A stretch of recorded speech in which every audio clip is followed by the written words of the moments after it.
Hi Karthik. Hi. ఏంటి అప్పుడే పడుకున్నారు? లేవండి. ప్లీజ్ పడుకోని. అంతాక్షరి ఆడదాం అందరం. అబ్బా బోర్. ముందు లేవండి. పోనీ ఇంకేదైనా సినిమా డైలాగులు అంతాక్షరి. సరే మీరు ఆడలేనంటున్నారు కదా, ఓకేలే. లేవన్రా. మనం ఆడలేమంటాడా? వాడికి మనం ఏంటో చూపియాలి. మరి పెద్దనాన్న వస్తే ఆ బండోని మీద తోసేద్దాం. ఓకే సరే ఆడతాం. అరే బంటి. ఏంటి కార్తిక్, మొత్తానికి అందరినీ నిద్ర లేపు తీసుకొచ్చావు. బాల్. బాలకృష్ణ. 1 2 3. అరే వీర్రాఘవరెడ్డి, మీ ఇంటికి వస్తా, మీ నచ్చింటికి వస్తా. కత్తులతో కదరా, కంటి చూపుతో చంపేస్తా. రజనీకాంత్. నాన్న పందులే గుంపుగా వస్తాయి, సింహం సింగిల్ గానే వస్తుంది. సోను సూద్. ఒరేయ్ బంటి, అరుంధతిలో డైలాగ్ చెప్పే. వసే అరుంధతి, నీకు పెళ్ళ నన్ని సమాధిలో కుళ్ళపెట్టి చంపిన నిన్ను వదల బొమ్మాలి వదలా. బాలీరా. అమ్మో మీరు అన్ని పాత డైలాగ్స్ చెప్తారు. జెనీలియా. 1 2. ఓకే ఓకే ఓకే, వీలైతే 4 మాటలు, కుదిరితే ఒక cup coffee. Mahesh Babu. 1 2 okay okay. ఎవడు కొడితే దిమ్మ తిరిగి మైండ్ బ్లాక్ అవుద్దో వాడే పండుగాడు. నేనే. ఏంటి? చిరంజీవి. 1 2 3. చేజుడు ఎంత రఫ్ గా ఉందో రఫ్ ఆడిచ్చేస్తా. కమ్ ఆన్ ఆపిల్ వెయ్. సాయి కుమార్. 1 2 3. ఓడిపోయాడు ఓడిపోయాడు ఓడిపోయాడు ఓడిపోయాడు ఓడిపోయాడు ఓడిపోయాడు ఓడిపోయాడు. Happy birthday Kavya.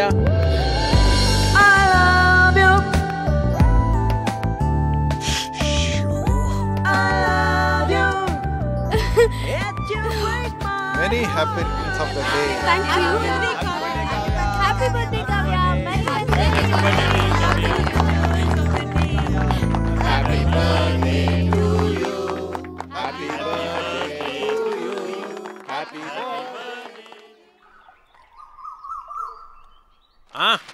Happy birthday రా. Many many happy returns of the day. నువ్వు ఎప్పుడు ఇలాగే సంతోషంగా ఉండాలి.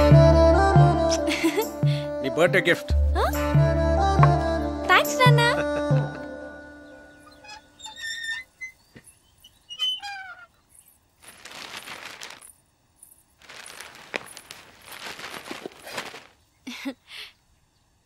Many happy returns of the day. Thank you thank you. Aunty ఉన్నారా అంకుల్? ఆంటీయా? ఆంటీ గుడికి వెళ్ళిందమ్మా. కూర్చో, ఒక్క నిమిషం వస్తా ఇప్పుడే.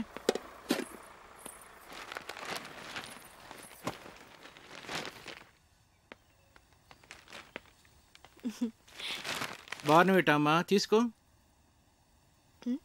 Thanks uncle. ఎలా ఉందమ్మా? బానే ఉంది గాని ఇదే ఏదోలా ఉంది. ఆడ్ పేరు కదా. చాలా. అదే నీకు చెప్పాలనుకున్నాను. అందుకే ఈడు జోడు అంటారు.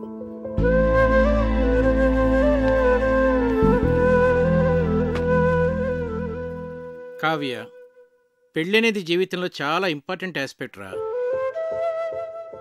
కెరీర్ విషయంలో తొందరపడితే పడచ్చేమో కానీ లైఫ్ పార్ట్నర్ విషయంలో తొందరపడితే మాత్రం జీవితాంతం బాధపడాల్సి ఉంటుందమ్మా.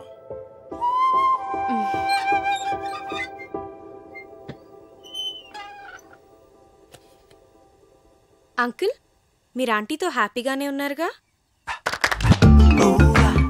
ఎలా ఉన్నావా? బాగున్నా ఆంటీ. పుట్టినరోజు శుభాకాంక్షలు.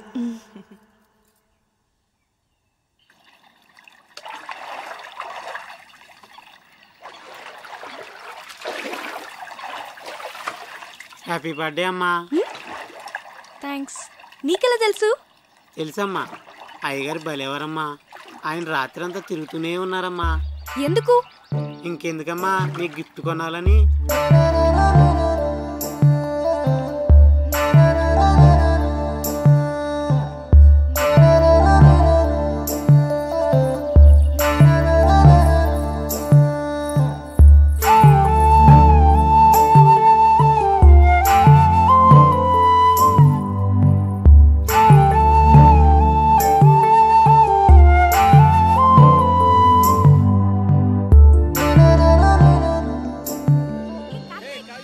నీ కూతురు డీప్ లవ్లో ఉందిరా. లావుగా ఉన్న నా భార్యను ఎగ్జాంపుల్గా చూపించి నువ్వు హ్యాపీగానే ఉన్నావు కదా అంకుల్ అని అడిగింది. నీ కూతుర్ని నిలదీయకుండా కరెక్ట్గానే డీల్ చేసావురా. నాకు ఇప్పుడు ఏం చేయాలో అర్థం కావట్లేదురా. భయపడకు, ఇందులోంచి మన అమ్మాయిని ఎలా బయటికి తీసుకురావాలో నేను ఆలోచిస్తాను. నువ్వు ధైర్యంగా ఉండు. ఈ డాక్టర్ ఎక్కడున్నాడు?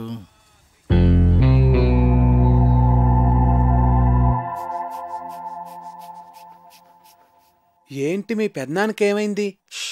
ఇది general health checkup. Monthly once ఇంట్లో అందరికీ జరుగుతుంది. ఇది పెద్దనాన్న రూల్. ఏంట్రా బీపీ ఇలా సడన్ గా రైజ్ అవుతోంది? Doctor Karthik, Karthik doctor.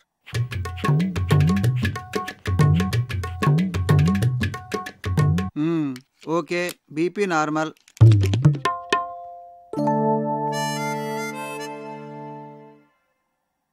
Doctor, ఏంట్రా? మా ఫ్యామిలీలో ఎప్పుడు కొలెస్ట్రాల్ టెస్ట్ చేయలేదు కదా? కొలెస్ట్రాల్ టెస్ట్ ఎప్పుడు చేయలేదు. పైగా కొలెస్ట్రాల్ చాలా డేంజరస్ రా. హార్ట్ డిజీజ్కి అది కూడా ఒక మెయిన్ రీజన్.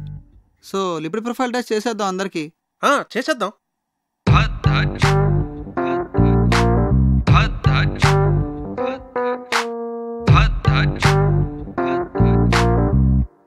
అనగనగా ఒక రాజు, ఆ రాజుకేమో 7 కొడుకులు. కావ్య, అమ్మ కావ్య, రిపోర్ట్స్ వచ్చాయి. నాన్నలేడా ఇంట్లో? ఉన్నారు అన్నయ్య. ఏంట్రా, ఏంటా కంగారు? చాలా మంచిదేంద్రా కొలెస్ట్రాల్ టెస్ట్ చేయించడం. నాకు తెలుసురా, అందుకే చేయించమన్నా.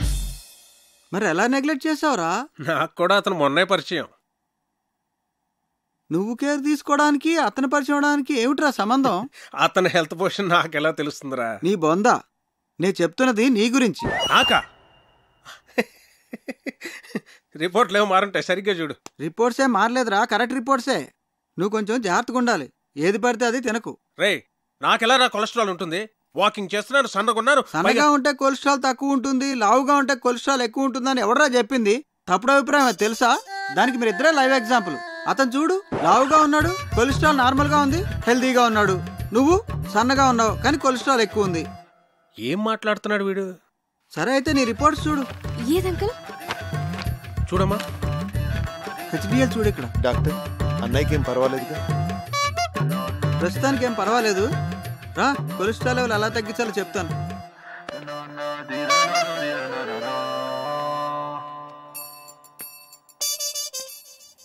ఆ టెడ్డీ బేర్ గడికి గ్యాస్ట్రిక్ ట్రబుల్, స్టమక్ క్యాన్సర్ ఉండే ఉంటుంది. డాక్టర్ని పిలిపించాను. ఇప్పుడు ఏం జరిగిందో చూడు. నీకు బీపీ ఉందని తెలిసింది కదరా? ముందు లేదు, ఇప్పుడు ఆడ వల్ల వచ్చింది. వాడు దొరుకుతాడు అనుకున్నాను, నువ్వు దొరుకుతావని నాకేం తెలుసు? వాడిని ఎలా రా ఇక్కడి నుంచి తరివేయడం? Lakshmipati, wait and see.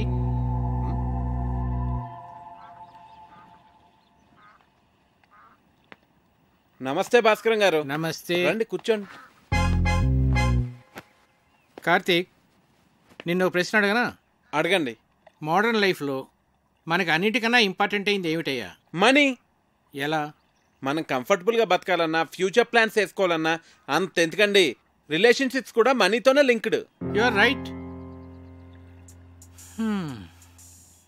కానీ ఒక్కోసారి బళ్ళు ఓడలు అవుతాయి, ఓడలు బళ్ళు అవుతాయి. ఏమీ చెప్పలేమయ్యా, మన చేతిలో ఏమీ లేదు. ఏమైందండి? మీరేమైనా ఫైనాన్షియల్ క్రైసిస్లో ఉన్నారా? చీచీ, నాకేం కాలేదయ్యా, మన లక్ష్మీపతికే. ఆయనకేమైందండి? ఆయనకేం కాలేదు. ఆయనతో ఉంటే మనకవుతుంది. ఉన్న ఆస్తి అంతా కోర్టు గొడవల్లో పోయిందయ్యా. వాడు మాత్రం ఈ విషయం ఇంట్లో చెప్పకుండా అప్పులు చేసి బతికేస్తున్నాడు. ఉన్న కాస్త డబ్బు ఇదిగో ఈ ఇంటి మీద ఖర్చు పెట్టాడు.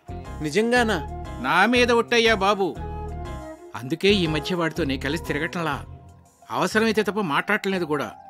ఏదో ఒక రోజు పొద్దున్నే వచ్చి ఓ 10 లక్షలు అప్పు అడిగాడు అనుకో, ఫ్రెండ్షిప్లో కాదనలేం కదా. ఇదంతా నీకు తెలీదు, అందుకే ఏదో జాగ్రత్తగా ఉంటామని చెప్తున్నాను.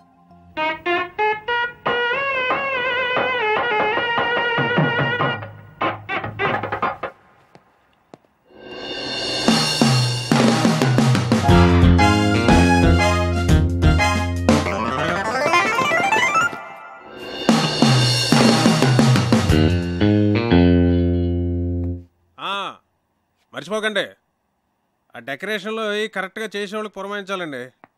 ఆ తర్వాత మన ప్రియ పెళ్లిలో అన్ని రకాల నాన్ వెజ్లో ఉండాలి అక్కిరాజ్ గారు. మర్చిపోకండి. సరే.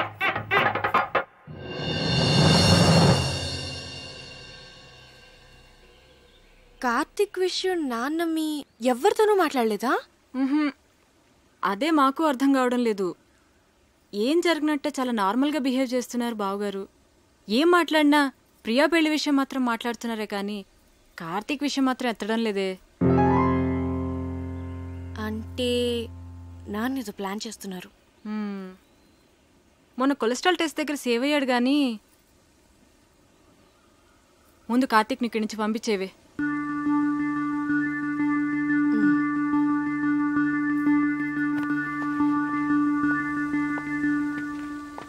కార్తీక్, నీ గురించి వస్తున్నాను. నేను నీ గురించి వస్తున్నాను. ఏ ఎందుకు ఊరెళ్ళిపోతావా? టికెట్ తీసేనా? మీ నాన్న ఫైనాన్షియల్ స్టేటస్ గురించి నీకు తెలుసా? ఏ కట్నం అడుగుతావా? మీకెవరికి అర్థం కావట్లేదు.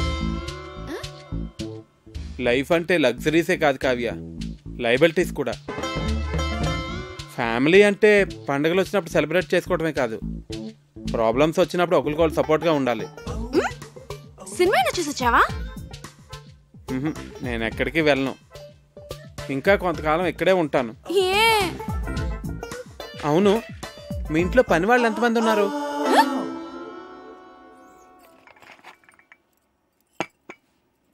అయ్యగారు. ఏంటి అయ్యగారు, మీరు బాగున్నప్పుడు నేను జీతం తీసుకుంటానండి. ఆయన దుబాయ్లో బాగానే సంపాదిస్తున్నారు, నాకేం పర్లా, నేను బాగానే ఉన్నానండి.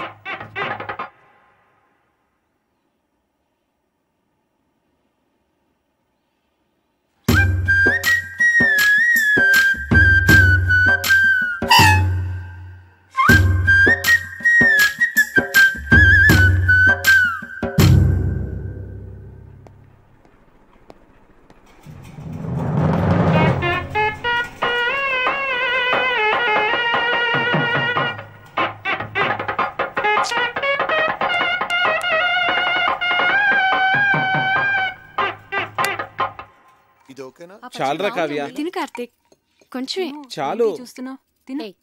మరి నెయ్యి తర్వాత వేస్తాను. కళ్యాణి, మండువాల ఫ్యాన్స్ అయి ఊరుకునే తిరుగుతున్నాయి, చూస్తే ఎవరూ లేరు. నేను ఆఫ్ చేసేసాను. అలా కరెంట్ అయి వేస్ట్ చేయకండి. రేపు నుంచి వేడి నీళ్లు గీజర్తో కాయొద్దు, కరెంటు బిల్లు ఎక్కువ వస్తుంది, అనవసరమైన ఖర్చు. తాటిమట్లో ఎండు కొబ్బరాకులు ఎవరు పడితే వాళ్ళు పట్టుకుపోతున్నారు, వాటితోనే నీళ్లు కాయి. ఇలా చేస్తే మనం ప్రతి నెల 300 కరెంటు మీద సేవ్ చేయొచ్చు. సరేనా? అలాగే బాబు. అంకల్, ఒకసారి ఇటు రండి. ఇటు రండి అంకల్. మీరేం కంగారు పడకండి, నేను ఇక్కడ అన్ని సెట్ చేసి వెళ్తాను. భాస్కర్ గారు నాకు అన్ని చెప్పారు. దగ్గరండి. భాస్కర్ గారు మీకు ఫ్రెండే కావచ్చు, కాకపోతే మీరు అనుకున్నంత మంచి వ్యక్తి కాదు అంకల్. పోచేయండి.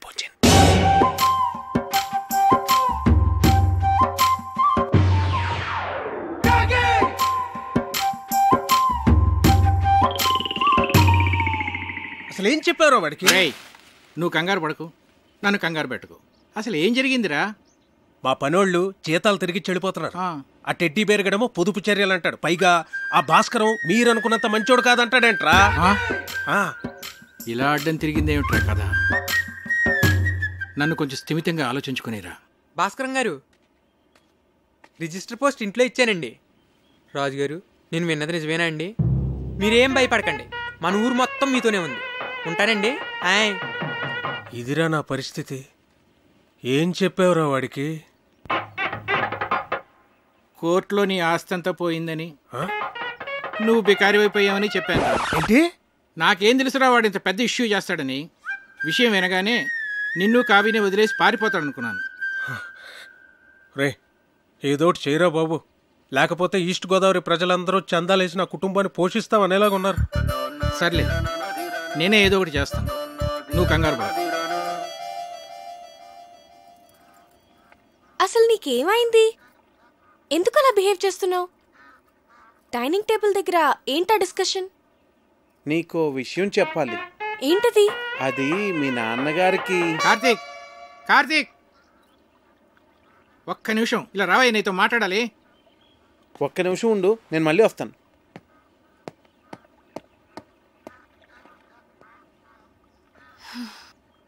నీకు గుడ్ న్యూస్ అయ్యా, లక్ష్మీపతి గారి ఆస్తంతా తిరిగి వచ్చేసింది. అదేంటండి, కోర్టులో పోయిందన్నారుగా? హైకోర్టులో నెగ్గాడయ్యా. జడ్జి గారు స్వయంగా ఫోన్ చేసి నాకు చెప్పారు. నా మీద ఒట్టయ్యా బాబు. ఎక్కడికి వెళ్తున్నావు? వెళ్ళి అందరికీ చెప్దాం. అసలు ఆస్తి పోయిన విషయమే ఎవరికి తెలియదు నాన్న. నువ్వు ఎవరికి చెప్పనక్కర్లేదు, కామ్గా ఉండు. మా బుజ్జి తండ్రివి కదూ.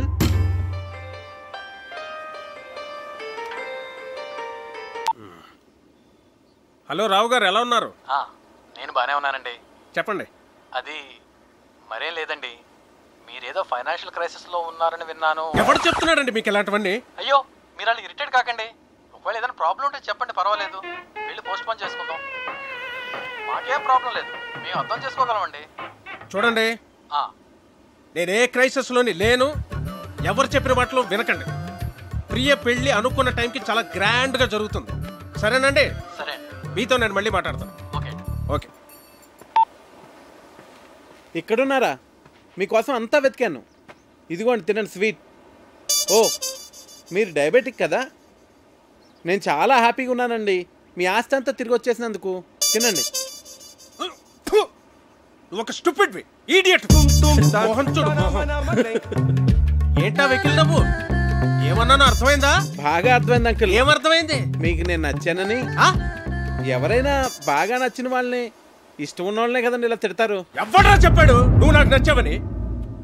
నా కూతురు ఫ్రెండ్ గానే నిన్ను నేను యాక్సెప్ట్ చేయలేను. అలాంటిది నా అల్లుడుగా ఎలా యాక్సెప్ట్ చేస్తాను అనుకున్నావు? ఎప్పుడైనా నీ పర్సనాలిటీ చూసుకున్నావా?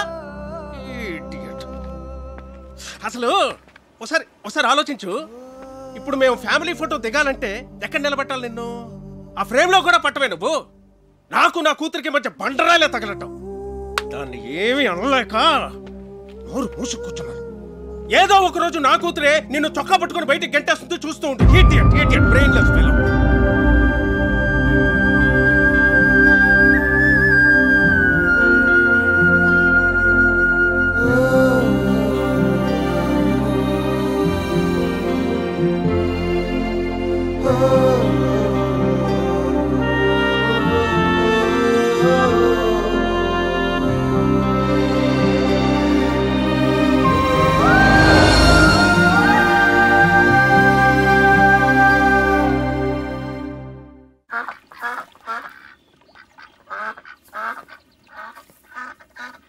ఏంటి, మొత్తం ఊరంతా తిరిగేసి వచ్చావా? ఉండు, కాఫీ తెస్తాను. మీ నాన్నకి నేను నచ్చలేదంట.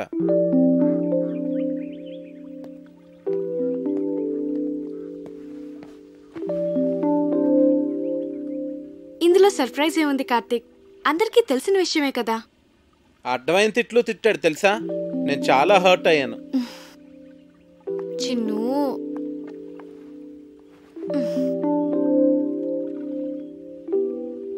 నేను మీ నాన్నని మన పెళ్ళికి కన్విన్స్ చేయలేను అనిపిస్తుంది కావ్య. నువ్వు చాలా ఈజీగా కన్విన్స్ చేయొచ్చు కార్తీక్. ఎలా? ఆర్మీ వాళ్ళని కన్విన్స్ చేయడం చాలా ఈజీ, నిజం. మా డాడీని నేనే కన్విన్స్ చేద్దాం అనుకున్నాను, ఇంతలో నువ్వు వచ్చేసావు. సర్లే, ఇక నువ్వే డీల్ చేయాలి కదా మరి. చిన్ను, మా నాన్న మా అమ్మని పెళ్లి చేసుకోవడం కోసం తాతయ్య నొప్పించడానికి ఎన్ని కష్టాలు పడ్డాడో తెలుసా? చివరికి తాతయ్య ఒప్పుకున్నాడు. మా తాతయ్య మా నాన్నకన్నా చాలా క్రిటికల్ పర్సన్. నీ గురించి నీకు తెలియచున్ను. నన్నే నువ్వు ఇంప్రెస్ చేయగలేంది మా నాన్నని ఇంప్రెస్ చేయడం నీకెంత పని చెప్పు. నువ్వు స్ట్రాటజీస్ వేస్తావే అవన్నీ అప్లై చేయి. సింపుల్. అవునా?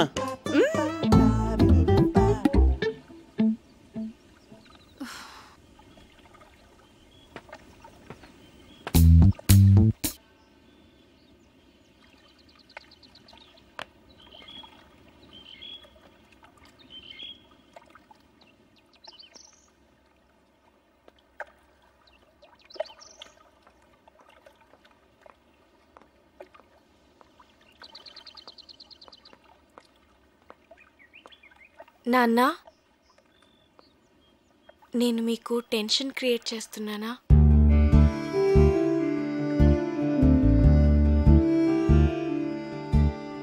ప్రియా మ్యారేజ్ అయిన తర్వాత మాట్లాడదాం అన్నారు కదా, మీరు ఇక వరీ కావద్దు నాన్న. నేను కూడా ఎంఎస్ చేద్దాం అనుకుంటున్నాను. సో నేను హైదరాబాద్ వెళ్తాను. Very good, వెళ్ళరారా.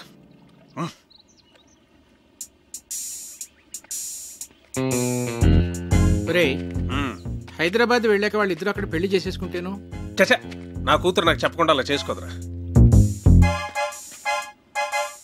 చేసుకుంటుందంటావా? ఏమో